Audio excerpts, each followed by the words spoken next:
"We're giving your room to your brother-in-law. You can sleep on the couch," said my mom when I got home from work. But 2 days later, I left without saying a word and stopped paying her bills. I'll never forget that day. I had worked a double shift, as usual, from 6 in the morning until 9 at night. My hands were rough from hauling boxes in the warehouse, and my back ached like someone had hit me with a hammer. The only thing keeping me going was knowing that when I got home, I could collapse on my bed, close my eyes, and forget the world for a few hours. For 3 years, I'd been paying for everything in that house.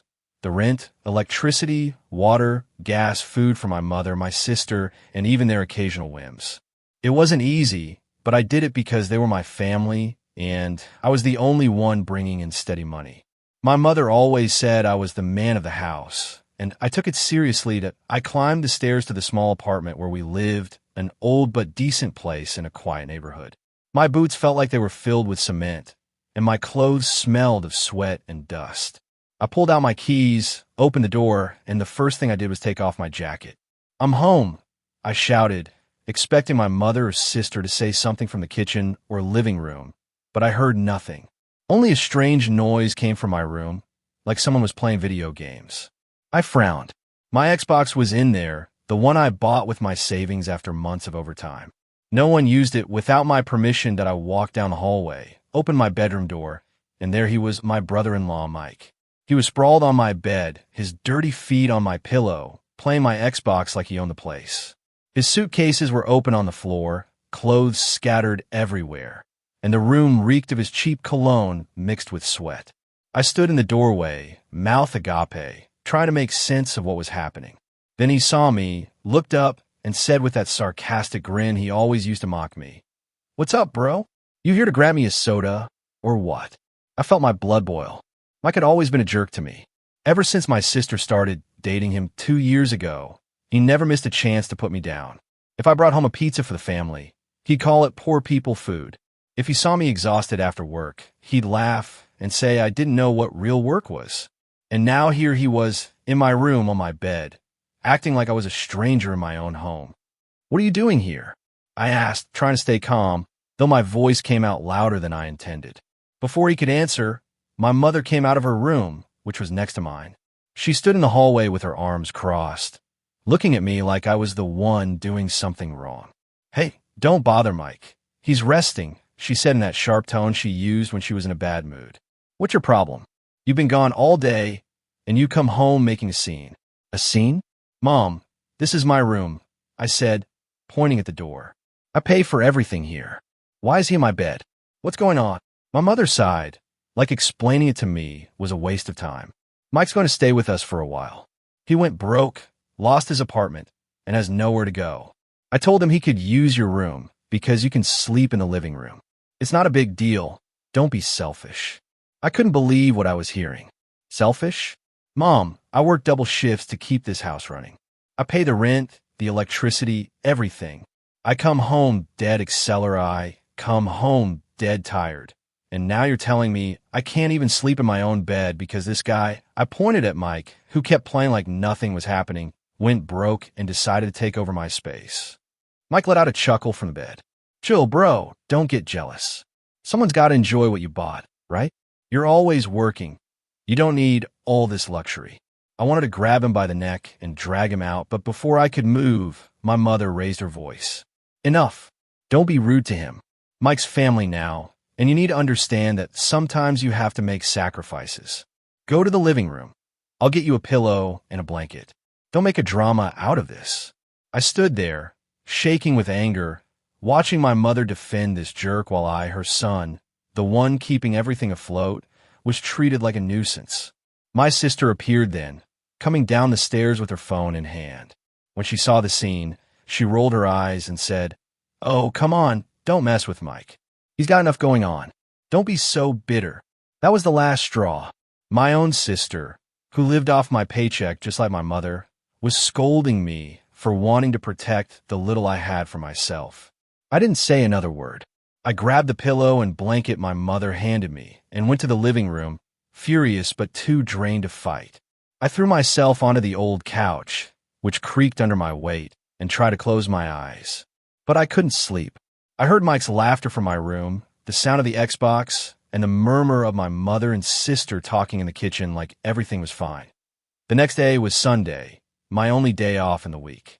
I usually slept until 11 to catch up on the sleep. I lost working like a mule. But at 7 in the morning, a loud noise woke me up. It was music, cheap pop blaring through the walls of the living room. I got up from the couch, my body sore and eyes heavy with sleep, and saw Mike standing in front of the stereo system I'd bought. He was in his boxers, holding a beer, probably one of the ones I brought last week, nodding his head like he was at a party. "Hey, turn that down," I shouted, rubbing my face. "It's Sunday. I'm trying to sleep. This isn't your house." He turned to me with that idiotic grin that made me want to wipe it off his face. "What? Don't like the music, bro? Relax, man. It's my way of thanking you for letting me stay. You should dance a bit, maybe loosen up. Show some respect, Mike. You're not at home. You're in my house. Turn it down or turn it off now," I said, stepping toward the stereo to do it myself. But he stepped in front of me, blocking my way, and started laughing harder. "Whoa, so aggressive. Bro, chill. Don't go crazy over a song," he said, giving me a little shove with his shoulder like it was a game.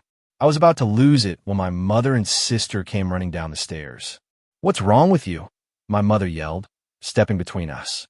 "Why are you shouting at Mike? He's not doing anything to you." "Nothing? He's blasting music on my day off, in my living room, on my stereo, and you're defending him." I shot back, throwing my hands up. My sister jumped in, as always, taking her boyfriend's side. "Stop making a scene, for crying out loud. If it bothers you so much, go somewhere else. No one's forcing you to stay here," she said, crossing her arms. That hit like a bucket of cold water. I looked at my mother, hoping she'd say something, defend me for once in her life. But she just gave me a tired look and said, "If you don't like how things are, then leave. No one's tying you down." I went silent, feeling the anger mix with something deeper, something that hurt more than betrayal. They didn't see me as family. They saw me as a money machine, someone who paid the bills and had no right to complain. Mike stood there, smirking, knowing he'd won. And for the first time in a long time, I realized I wasn't going to put up with it anymore. The rest of Sunday dragged on, like the universe was trying to torture me. I tried to stay in the living room all day, watching TV or staring at the ceiling, but Mike wouldn't leave me alone. Every chance he got, he found a way to mess with me. At noon, he went to the kitchen and made himself a sandwich with the bread and ham I bought on Friday. When he left, I went to the kitchen to eat something because I was starving. When I opened the fridge, I saw only one slice of ham left out of the 12 I'd bought. The parasite had eaten the other 11. Furious, I started making a small sandwich, but Mike came back to the kitchen. "What's this, bro? You a chef now?" he said, leaning against the wall with that stupid grin. "Don't get too excited. I was saving that ham for myself. Come on, hand it over, I'm hungry again." Without waiting for a response, he snatched the slice of ham from my hands and shoved it in his mouth, chewing loudly while staring at me. "Thanks, bro, always so generous," he said, slapping my back like we were buddies.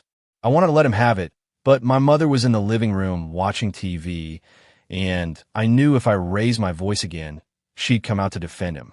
I swallowed my anger and made a sandwich with just bread and a bit of mayo that was left.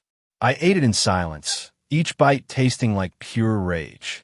Later, around 4 in the afternoon, I decided to do my laundry. It was my day off, and I always use it to get my stuff in order. I went to the small laundry room at the back of the house, carrying my basket, and found Mike there, tossing his dirty clothes into the washer I'd paid to have fixed last month. "Hey, I'm about to do my laundry," I said, trying to sound calm. "Can you wait a bit?" He looked at me like I'd asked him to give me a kidney. "Wait? Nah, bro. I need my clothes clean for tomorrow." "You wait. It's not like you've got anywhere to go, right?" And he laughed like it was the funniest joke in the world. Then he poured detergent, started the washer, and walked off whistling, leaving me there with my basket in hand. My sister passed by, saw the scene, and just said, "Don't be annoying. Let him wash first. He's got stuff to do." Stuff to do? What stuff? He didn't work or pay for anything. That night, when I tried to watch a movie in the living room to unwind, Mike came down with my Xbox under his arm. He hooked it up to the living room TV without asking and started playing again, cranking the volume to max. "Hey, I was watching something, I said, pointing at the remote in my hand. He didn't even look at me, just said, "This is better, bro. If you want, sit down and learn how to play for real." I told him my TV was in my room, and he said, "Nah, bro, this TV's bigger." My mother, who was knitting on the couch nearby, didn't even look up. She just muttered, "Leave him alone. Don't be so selfish." By the time I went to sleep on the couch, I was shaking with fury. It wasn't just what Mike was doing, it was that my mother and sister let him get away with everything, like I was worthless. I stayed awake for a while, staring at the ceiling, thinking about how my life had turned into this. But it wasn't until Monday that I made my decision. I got up early for work as usual. Before leaving, I stopped by my room to grab a jacket, since it was chilly. I opened the door and saw Mike still asleep in my bed, snoring like a pig, wearing one of my favorite t-shirts, a black one with the logo of a band I saw in concert last year. I bought it with my money, like everything else, and now this jerk was using it as pajamas. I didn't say anything. I closed the door quietly, grabbed an old jacket I found in the living room, and left for work. That day at the warehouse felt endless. Every time I lifted a box, I pictured Mike's face mocking me. Every time I took a second to rest, I remembered my mother telling me to sleep in the living room, my sister calling me bitter, and I knew I couldn't keep going like this. When my shift ended at 9, I didn't go home. I went straight to a cheap motel I knew near the warehouse, paid for a week up front with the emergency savings I had, and turned off my phone. I didn't tell them where I was going, didn't leave a note, nothing. I just vanished. 2 days later, on Wednesday, my mother started calling. First came texts. "Where are you? Why haven't you come home?" Then calls one after another, until I answered one out of curiosity. Her voice was shaky, almost hysterical. "Son, come back. We haven't paid the electricity or water, and the landlord says if we don't pay the rent this week, he's kicking us out. Please, don't leave us on the street." I heard her crying, her pleas, and for a second, I felt a knot in my stomach. But then I remembered how she looked at me when she sent me to the living room, how she let Mike mock me in my own home, how no one lifted a finger for me while I gave everything. "I'm not paying anything," I said as calmly as I could. "Figure it out yourselves." And I hung up. Hanging up on my mother that first time was like breaking a chain that had been choking me for years. I felt a strange relief, mixed with a bit of fear, but mostly a calm I hadn't had in ages. I was in a cheap motel room with yellowish walls and a bed that creaked every time I moved, but it was my space. No one was going to take my pillow, blast music, or eat my food. For the first time in years, I could breathe. The motel was a few blocks from the warehouse, a simple place with a half-broken sign that read, "Rest Stop Motel." Ironic, since rest was the last thing I did lately. I paid $300 for a week, which left me with some cash for food and basics. It wasn't much, but I could manage. My plan was simple: stay there a few days, find a more permanent place, and keep working as usual. I wasn't going back to that house. That much was clear. The next afternoon, while I was stacking boxes at the warehouse, I saw my coworker James approaching with a weird look. "Yo, man, there's a lady outside asking for you. Says she's your mom." My stomach dropped. What the heck was she doing here? I went out to the warehouse yard, where the trucks unloaded, and there she was, standing by the gate with red eyes and a face swollen from crying. When she saw me, she ran to the gate and grabbed it like she was going to climb over. "Son, please," she screamed, her voice breaking. "They're going to kick us out if we don't pay the rent. The electricity's cut off, the water too, and the landlord won't give us more time. You have to help us, you're my son." The other workers glanced at me, some muttering to each other. I felt embarrassed, but more than that, I felt angry. "Help you," I said, crossing my arms. "I gave you everything for years. I paid every bill, every meal, and you kicked me out of my own room for Mike. Where's he now? Why isn't he helping you?" My mother cried harder, wiping her face with her hands. "Mike's got nothing, son, you know that. He lost everything. He can't do anything. But you can. You've always been the strong one. Don't leave us on the street. I'm begging you." I stood there listening to her sobs, and for a second I wavered. She was my mother, after all. But then I remembered how she looked at me when she sent me to the living room, how she let Mike mock me while I came home exhausted. "No, Mom," I said, my voice as steady as I could make it. "I'm not paying anything. You chose this. Deal with it. I turned around and went back to the warehouse, ignoring her screams. You're ungrateful. You're going to kill us all, she managed to say before the door closed behind me. James gave me a pat on the shoulder and said, tough call, man. But sometimes you gotta set boundaries. I nodded, though inside I was shaking. That night, when I got off my shift at 9, it was dark and the air was cold. I walked to the motel a few blocks away, hands in my pockets, head down, thinking about what my mother had said. I didn't see what was coming. Suddenly, someone shoved me hard from behind, and I fell onto the sidewalk, scraping my hands. I looked up, and there was Mike standing over me with clenched fists and that idiotic grin I hated. What's up, bro? He said, mocking as always. Thought you could just leave and screw us over, huh? That's not how this works. I got up fast, still sore, and faced him. What do you want, Mike? How about you ruin my life enough at home? He laughed, but his eyes were full of rage. You ruined everything, you idiot. Your mom and sister are crying because of you, and I'm not letting you drag us down. You're coming back, you're paying all the overdue bills, and you're going to stop acting like you're somebody. Before I could respond, he punched me in the face. I felt a crack in my cheekbone, pain shooting down to my neck, and I hit the ground again. Blood started dripping from my mouth, and he stood there, looking at me like I was a dog. This is just the start, bro, he said, spitting to the side. If you don't pay, next time you won't get up. And he walked off, calm as anything. Like nothing had happened. I lay there for a bit, touching my face, feeling it swell. People passed by, but no one stopped to help. I wiped the blood with my sleeve and limped to the motel. That night, I didn't sleep. The pain kept me up, but so did the anger. Mike had crossed the line, and I wasn't letting it slide. The next day, Wednesday, I looked in the motel bathroom mirror. My cheekbone was purple, swollen like I had a ball under my skin, and I had a cut on my lip. I couldn't go to work looking like that without questions, but first, I went to the police. I walked into the nearest station, a small office with dirty walls and a couple of officers behind a desk. I told them everything. How Mike attacked me, how he threatened me, where he was staying. I want to press charges, I said, pointing to my face. This isn't over. One of the officers took my statement, snapped photos of my injuries, and said they could pick him up. If he's at that address, we'll bring him in today, he assured me. I gave them my mother's address and waited at the station for a while, holding an ice pack they gave me for my cheek. Hours later, they called me to identify the suspect. When I got to the holding area, I saw Mike in handcuffs, yelling like a maniac while 2 cops held him. My mother and sister were there too, crying and begging the officers to let him go. Mike saw me and started shouting, "You're a filthy traitor. This isn't over. I'll find you and tear you apart." He was spitting as he talked, his face red with fury, and my mother came up to the bars, gripping them with trembling hands. "Son, how could you do this? He's your family. Drop the charges, please. Don't let them take him." My sister was behind her, eyes full of tears, but she still yelled at me. "You're selfish. You've always been. This is all your fault." I looked at Mike, still ranting, then at them, pleading like he was a saint. "No," I said, calm but firm. "He attacked me. This is done." The cops took him to a cell further inside, and my mother collapsed to the floor, sobbing. My sister pointed at me and said, "I hate you. You're not my brother."